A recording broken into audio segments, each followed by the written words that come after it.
প্ৰথম কথাটো হৈছে হিমন্ত বিশ্ব শৰ্মা সবচে ঘাটু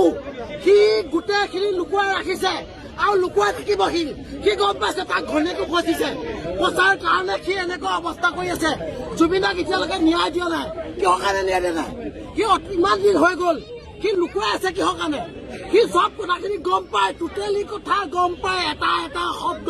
আৰু 2026 হিমন্ত বিশ্ব শৰ্মাৰ চৰকাৰ শেষ আৰু শেষ হ'ব লাগে আমাৰ অসমৰ পাব্লিক মুখ্য নহয় অভদ্ৰ নহয় চবে বুজি পায়